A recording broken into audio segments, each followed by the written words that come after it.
This document is not targeted at the general public, given its specialist nature and technical content. Glossary of key terms. Visual impact assessment. The process which is used to assess the impact on the visual appearance of a landscape. Zone of theoretical visibility. This represents the area which can theoretically be seen. Viewpoints. The term viewpoint is used within VIA to define a place from where a view is gained and represents specific conditions or viewers (brackets, visual receptors). Significant. This term is used to describe the nature of change. VIA aims to identify and assess significant effects. For each project, levels of significance will be categorized and defined. Visual Impact Assessment, VIA. This is the professional and methodical process which is used to assess the impact of the proposed development on the visual appearance of a landscape and its visual amenity. GLVIA states that visual effects relate to the changes that arise in the composition of available views as a result of changes to the landscape, to people's responses to the changes, and to the overall effects with respect to visual amenity. The production and use of visual representations forms just one part of the Visual Impact Assessment, VIA. Visibility maps and visualizations are tools of VIA. They help the experienced specialist assessor to identify and assess potential significant visual impacts and help the wider audience of an environmental statement to understand the nature of these visual impacts through illustration. Start quotation. Pictures speak louder than words. End quotation.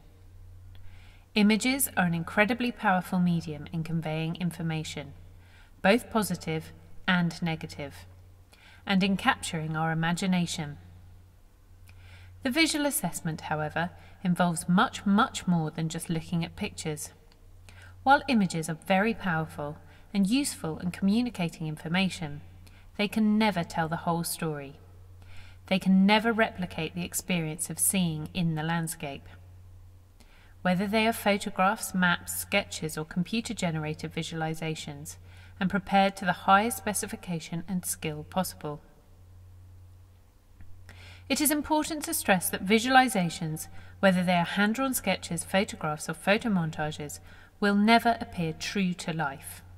Rather, they are merely tools to inform an assessment of impacts.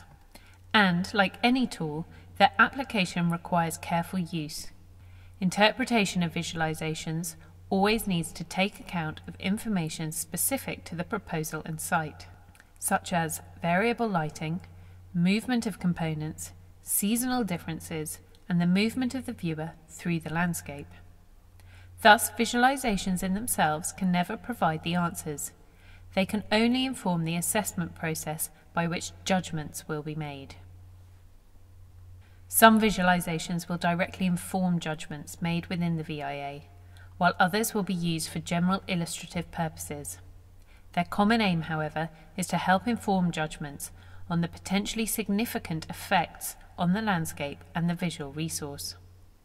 Photomontages can imply a degree of realism that may not be robust, and can seduce even the critical viewer into investing more faith in this realism than may be warranted. The VIA is not intended to inhibit or stifle innovation in the development and use of new approaches, tools, and techniques. It is neither feasible nor appropriate to define a single approach, as agreement requires consultation and site-specific judgments. Zone of Theoretical Visibility, ZTV, also known as Zone of Visual Influence, ZVI. The term Zone of Theoretical Visibility, ZTV, is used to describe the area over which a development can theoretically be seen. Visibility maps represent where a development may be seen theoretically. That is, it may not actually be visible in reality.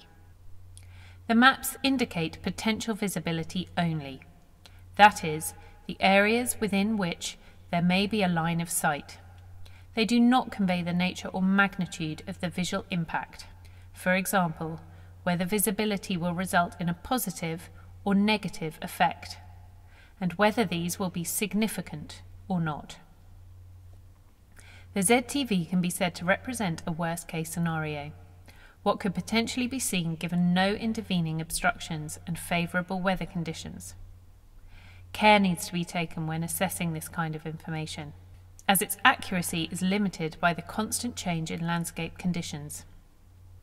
As previously discussed, the ZTV map illustrates locations within a study area from where a development is potentially visible. However, just because it can be seen does not automatically follow that it will result in significant visual impacts. This creates a circular process of decision-making. That is, the distance of the ZTV should extend far enough to include all of those areas within which significant visual impacts are likely to occur. Yet the significance of these visual impacts will not actually be established until the VIA has been completed, and the VIA process needs to be informed by the ZTV. This is a cyclical assessment. Where the ZTV map forms part of the VIA, it should be accessible by all members of the public, and thus should be produced on paper.